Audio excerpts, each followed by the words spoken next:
പാലാ കുറ്റിലം പാലത്തിന്റെ പുനർനിർമ്മാണത്തിന് തുടക്കമായി. എം.എൽ.എ. മാണി സി കാപ്പന്റെ ആസ്തി വികസന ഫണ്ടിൽ നിന്നും 75 ലക്ഷം രൂപയാണ് പാലത്തിനായി അനുവദിച്ചത്. പുതിയ പാലത്തിന്റെ നിർമ്മാണ ഉദ്ഘാടനം മാണി സി കാപ്പൻ നിർവഹിച്ചു.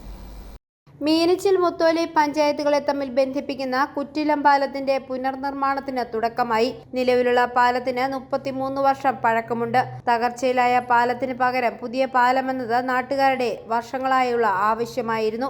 നാട്ടുകാർ എം.എൽ.എയോട് ആവശ്യപ്പെടുകയും എം.എൽ.എയുടെ ആസ്തി വികസന ഫണ്ടിൽ നിന്നും 75 ലക്ഷം രൂപ അനുവദിക്കുകയായിരുന്നു. പുതിയ പാലത്തിന്റെ നിർമ്മാണ ഉദ്ഘാടനം മാണി സി കാപ്പൻ എം.എൽ.എ. നിർവഹിച്ചു. വലിയ ദുഃഖം പറഞ്ഞു തീർക്കാനുണ്ട്. റൂബി ഇവിടെ പറഞ്ഞവരെ 5 കൊല്ലം മുമ്പ് ഈ പൈസ കൊടുത്തതാണ്. ആദ്യം 9 ലക്ഷം രൂപ അനുവദിച്ചു, രണ്ടാമത് റിവൈസ് ചെയ്ത് എസ്റ്റിമേറ്റ് വന്ന് 75 ലക്ഷം രൂപ അനുവദിച്ചു.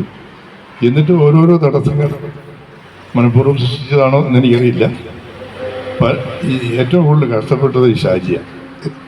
KCB എക്സിക്യൂട്ടീവ് ജനറൽ റിട്ടയർ ചെയ്ത ഷാജി. അന്ന് പോലെ എനിക്ക് സൗഹൃദമുണ്ട്. അത് ഒരുപാട് ബുദ്ധിമുട്ടി. മുത്തോലി പഞ്ചായത്ത് പ്രസിഡന്റ് റൂബി ജോസ് അധ്യക്ഷത വഹിച്ചു. മീനച്ചിൽ പഞ്ചായത്ത് പ്രസിഡന്റ് സുബി സുരേഷ് മുഖ്യപ്രഭാഷണം നടത്തി. മെമ്പർമാരായ സരിത ജോർജ്, പ്രിൻസ് ഓടയ്ക്കൽ, ഹരിദാസ് അടമന്തറ തുടങ്ങിയവർ പ്രസംഗിച്ചു. ഐഫോറിയ ന്യൂസ്, പാലാ.